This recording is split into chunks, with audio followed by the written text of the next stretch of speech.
Greetings from Revealing the Hidden. So we are discussing one of the very significant topic of this particular time, that is virtual sex. And last time Bonnie had really put an input on the topic of virtual sex, why the topic is very much significant, especially in a younger generation and the days to come. Today we are going to focus on why we need to be alert of this term called virtual sex. Yes, Bonnie. So as we spoke last time, virtual sex is going to change the way how we approach sex in a way, because we already have voice assistants, and we already have voice animated algorithms playing on our phones, on our actual phone that we carry in our pocket.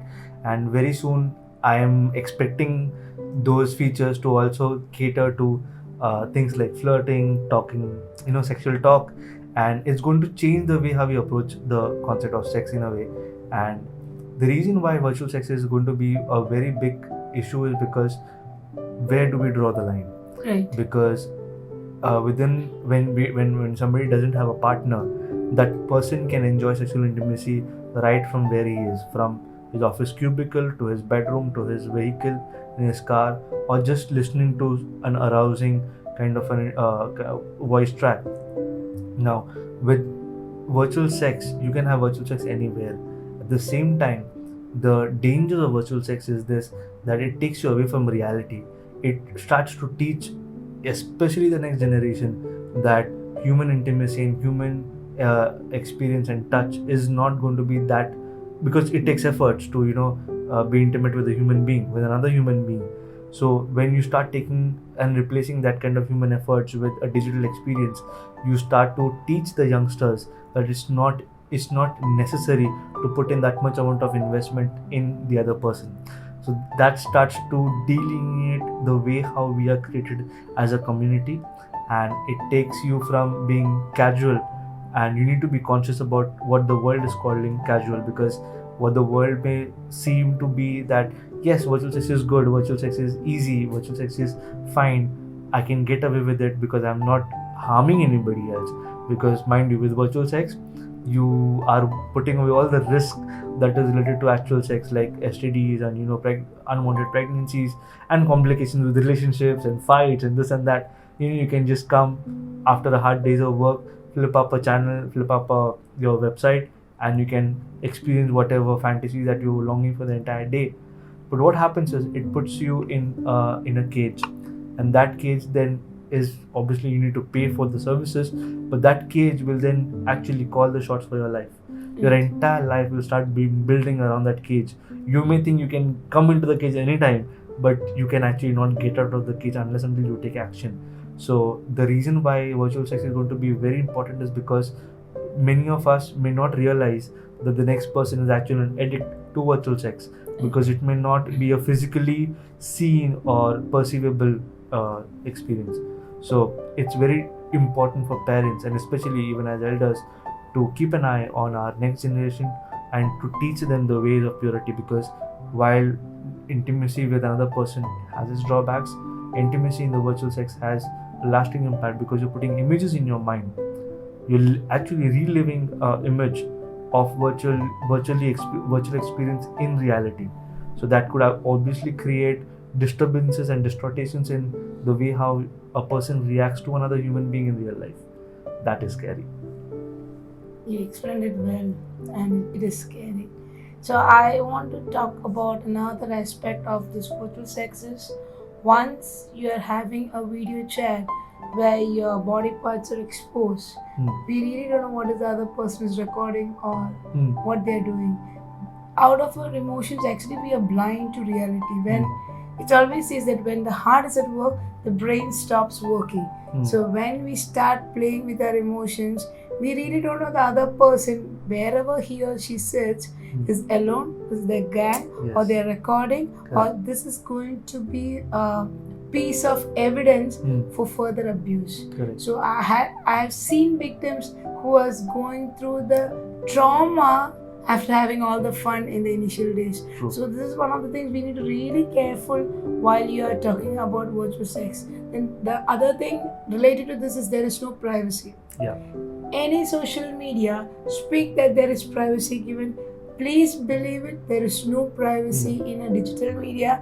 If anything happens, tracking can be done only through digital world. Yeah. Nowadays, any suicide or anything happens, I would say the first thing is check their phone, because Yeah. phone is the right place to get all the information by retracking or getting all the information whatever even deleted. So that is one thing we need to be careful about. Second thing what I would like to speak on this, why we need to be alert is, as you said, we lose the value of a human being. Now it's when you go to a public place, 10 people sitting together in 10 different mobiles, they are in their own world. So there is no one talking to the other person. This is very common now itself. Yes. So how much more it will be when you are going to the coming days. Correct. And that means the values has been moved out. Then another point, Bonnie, as you said that computer or phone is a area of delusion. They're taken to a different world, but the moment we switch off, it stopped there Yes. and we're out from there. Yeah. So understand, you are departing from your real world to a different world and you are coming back. But by the time you come back, you are far behind from reality. Yes. Now the scary thing is, there is actually no person whom you can open up all these things and speak. Your parents may not understand, True. and they may end up hitting you or beating you or abusing you because they can't take that what you are going through. And by the time you get help, or you may end up dying or committing suicide because you know you are in a mess. You can't even open up your mouth and speak to someone that you are in a mess. Definitely. So I really request all the people, those who are going through or finding pleasure in all these things, that it is a net where you are trapped. Try to move out soon, because we really don't know what is going to happen. Inside the marriage, you are in a covenant where you can say that with whom I am exposing my body. At least later I'll feel shame of my body when my figure or my nude pictures are posted in social media. So these are the things we need to be very careful about. And if you speak in the spiritual aspect, what do you think? What do you want to speak on virtual sex? So, sex in anywhere, sex in any context except for marriage is fire, and you wouldn't want to take fire in your hand and put that in your pocket, let alone put it in your pants. The way how I look at sex is that if you have it, and if you have it in a context of marriage, it works out to be a blessing. But if you put it outside the context of marriage in any way, then it's obviously going to burn you. Right. Something that was going to be a blessing is now going to Break break everything that you're building. Now, same applies also to virtual sex. However, here, virtual sex is touted as a means to get and bridge the gap between two partners who are obviously married in that context, and they are separated by distance, physical distance. But virtually they can hook up and they can connect and they can have their cameras and their calls. So either through sexting or through phone texting and audio or video, whichever, they can actually bridge the gap, and they can actually, both of them can experience sex in a way. Now that is for some time, that is good, but you cannot fully change and keep that as the main, because we need to understand that our bodies are made for sensations. Those sensations cannot be dictated, and those sensations, the moment you cross the area where it goes from real to virtual, your sensations start to become numb. Right. And you start to continue to have the same kind of replications. Now when you start having replications, your mind starts getting narrowed to just getting just that one way of being pleasured, or just that one way of being or experiencing sex in that sense. Spiritually speaking, sex is supposed to be a gift of the Lord. Okay, now when we start to experience sex in that context, that sex was not created by man, sex was created by God, so that man can have intimacy with each other. But that intimacy is supposed to be in a boundary. That intimacy is supposed to be in a container. The moment you take that container in a virtual space and you start to do it with somebody else whom you're not supposed to, because there are instances where in a married in a married environment and between two people who are married to each other, one of the spouse starts having virtual sex without leaving his bedroom with another person. The person does not even have to come to the bedroom to have sex with the spouse. So here you are delineating and breaking the very fabric of marriage. So obviously that is not done, because you are actually cheating your spouse. It could just be a avatar, it could just be a digital representation of your fantasy, but that is still a cheating, because in God's eyes you are actually experiencing sex which is supposed to be intimate with your chosen partner on the altar when you said I do, and you're doing it with somebody else. When you look at it that way, that is a break of the covenant, and I wouldn't say that it is good. At the same time, I would also say that for a young person who is not yet married, it's easy to experiment, but when you start experimenting, and when you start letting your urge become the very channel of your flow, you start getting into that cage as we spoke about. That's why a young person who's even wanting to read about it or experiment it needs to be very careful where he's getting into, because that experiment can lead him to a very big downfall. So the way how a person can be spiritually set right is by focusing on the word of the Lord. And what the Bible says is the way how a man can walk in the right path is by focusing his eyes on the Lord. And we obviously have the verses where we see that it's a sin. The way how you look at virtual sex, any kind of sex where you use lust, is sin. So if anybody, whether married or unmarried, starts experiencing or starts engaging in virtual sex, that is sin. And spiritually speaking, that allows the enemy to root out your life, that allows the enemy to break havoc in your life, because you may think, oh, I'm not harming anybody, but virtual sex harms the very person who is using it. So I think virtual sex is like a mirror where you are putting and throwing your face in the mirror, thinking that your face may become different, but the glasses of that mirror is going to shatter your very eyes and skin. So virtual sex for me is breaking your head into the mirror, only to know that mirror is broken, but now all the shattered glasses in your face. You explained in such a scary way. I could actually sense the seriousness of this particular topic. I would like to add 2-3 lines here and there what you've said. First thing, setting boundaries. If you set a boundary with a pen and paper, at least mark is there. If you put a marking in a sand, that sand mark is there.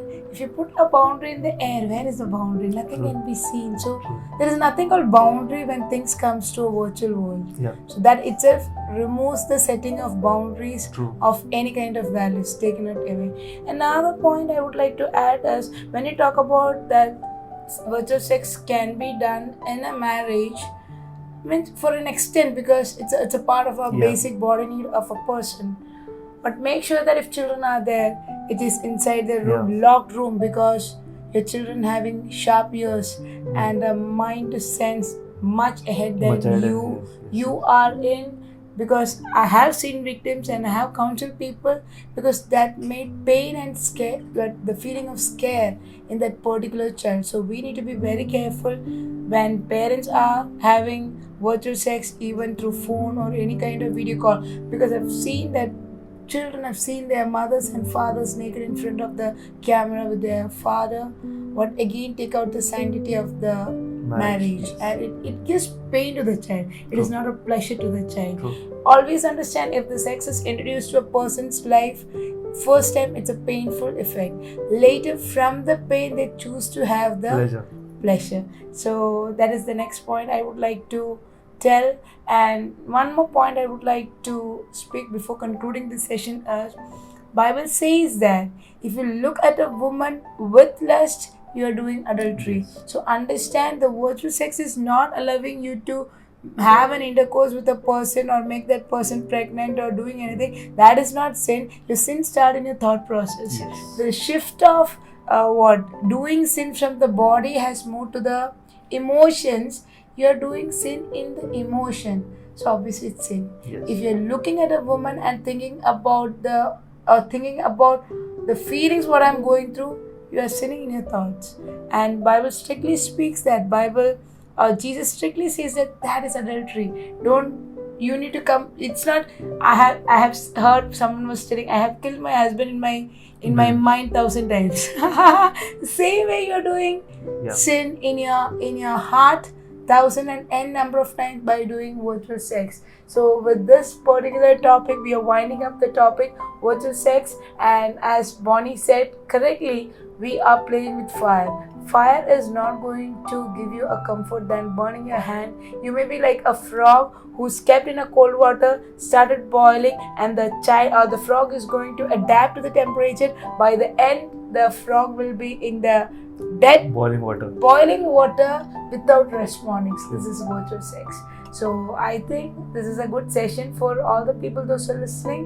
And if you have any doubts or anyone want to escape from any kind of pain or trauma what you're going through, please try to contact with the details given. So we are coming with the next topic in the next week. Till that, stay peaceful. Thank you.